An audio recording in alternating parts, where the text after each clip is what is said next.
Namaste, Jai Bharat. Tamil Nadu election is recently over. The Dravidian separatist politics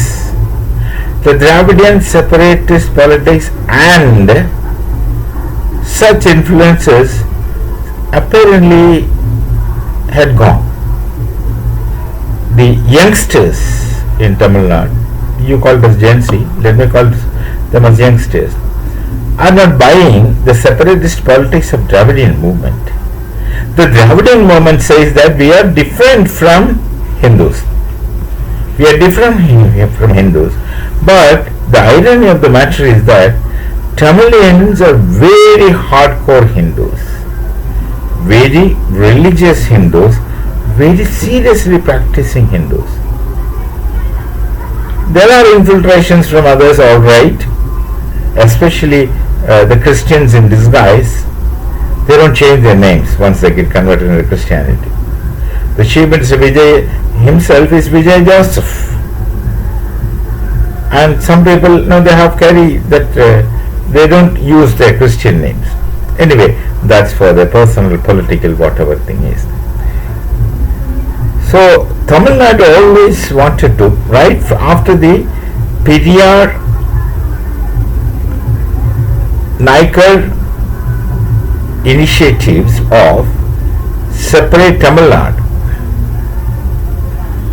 they wanted to maintain a separate identity to begin with, and this separate identity can lead to separatism at any moment, but it had not gone to so far as I see. They wanted to have their own say. They wanted to have that say that we are different. That difference actually contradicts the coexistence epistemology of the Rig Veda. That is a Hindu basic philosophy of coexistence, the multiple and plural. This contradicts that. That of course is a problem. So, it's a fact that there is this Dravidian movement strong in Tamil Nadu. Of course now it is subsiding as I see, and the Dravidians willfully projected anti-Brahmanism to translate anti-Brahmanism into anti-Hinduism, and they can't explicitly speak of anti-Hinduism because vast majority of people in Tamil Nadu are very hardcore faithful Hindus. So they projected it as anti-Hindi, anti-North Indian kind of feelings. All these dramas took place in the past years.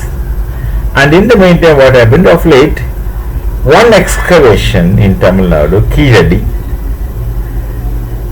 took place, which very evidently says that this is a very ancient site of BC 300, 400, 500, something like that. And then the Dravidian politics, especially the then Chief Minister, wanted to say that this shows Tamil identity's origin, and he wants to claim that this is an exclusive Tamil civilizational settlement. Now here is where the contradiction comes in archaeology. We have a well-established archaeology department. Of course, my university is one of the best in the world, best in Bharat. And they wanted to say, this Tamil Chief Minister and his Dravidian group wanted to say that Tamil identity is distinct. It has nothing to do with the so-called North Indian identity. That would imply Hindu identity. So they wanted to isolate that and created such big, huge narrative. But then, you just can't say such lies. It's not a political speech you are speaking about. You are talking about an archaeological remains. You are talking about excavated archaeological remains.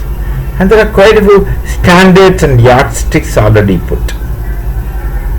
The similarity that Keezhadi has with rest of the other Vedic sites cannot be overlooked. There are many factors. Look at the pottery. There is similarity, overwhelming similarity in the pottery. Metallurgy, overwhelming similarity with other sites, especially with the Hastinapura site. That's a later Vedic period. Later Vedic period, not early Vedic period. Vedic period is divided into at least three: early, middle and later. Like Lothal near my home is later Vedic period. Lothal is called water gate. So Keezhadi is a later Vedic, has similarity with later Vedic period. It is not exclusive to Tamil Nadu, and they have used Tamil Brahmi used by Tamilians, and everyone knows Tamil is the oldest living language today. And this Michel Danino has written a book which is used to be a path-breaking book. He talks about Saraswati civilization. He says the Lost River. I was recollecting the name of the book. It was published in 2010. The Lost River on the Trail of River Saraswati. That's the name of the book, published by Penguin India. Michel is incidentally my friend, personal friend. In that book, he gave a lot of information. This man had walked through all the sites, and his findings are a guidelines. Treat them as guidelines, not conclusive, because we have not excavated all the sites. I don't think even we have excavated 10% of the sites, Vedic sites. River Saraswati, on either banks of River Saraswati came into existence the Vedic settlement. Called it as Vedic settlement, was Saraswati Valley, not Indus. Sindhu is one among the Vedic settlements. That Harappa, Mohenjo-daro are one among these settlements. That time those were excavated, wrongly called it as Indus Valley. It is not Indus Valley, it is Saraswati Valley originally, and that's not confined to that area. And how these sites are similar, how they belong to one civilization, there are many criteria, many yardsticks. The size of the brick, pottery, city planning, and many features of the city, sewages, water management system. All these things, when you say, there is a striking similarity among all these sites. Michel speaks about 3,700 Vedic sites, not conclusive, in the area between Tapi River and the Sindhu.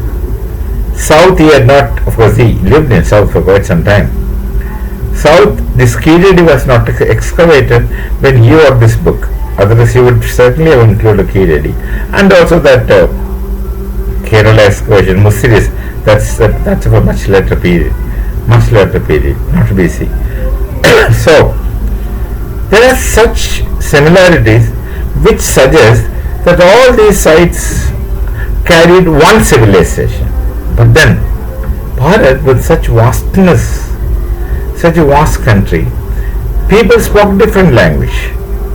People spoke different language in different areas then also, now also. And they were connected with through a common language. And much later only Sanskrit came into existence. And that language must be the Brahmi Tamil with Brahmi this thing, Brahmi that thing. They had some common way, not very totally developed, some common lingua franca to interact with, which they understood one another. They traveled from one place to another place.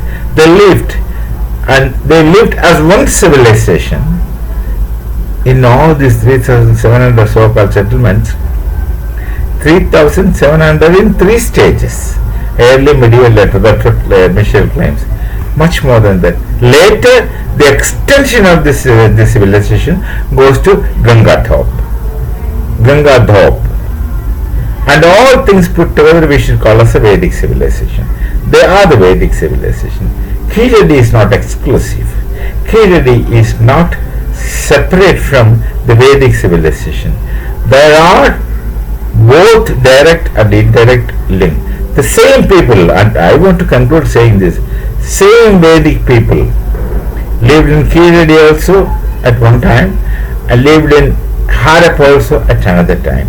Same Vedic people with their differences in, not differences exactly, I don't like to use that word, variations in linguistic language, food habits, but civilizationally they remained one.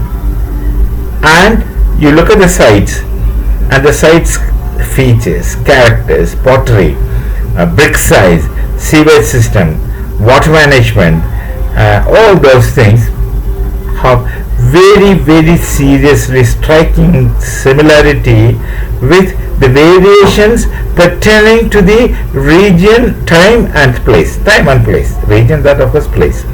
Time and space. Yes, space. Time and space, that's it.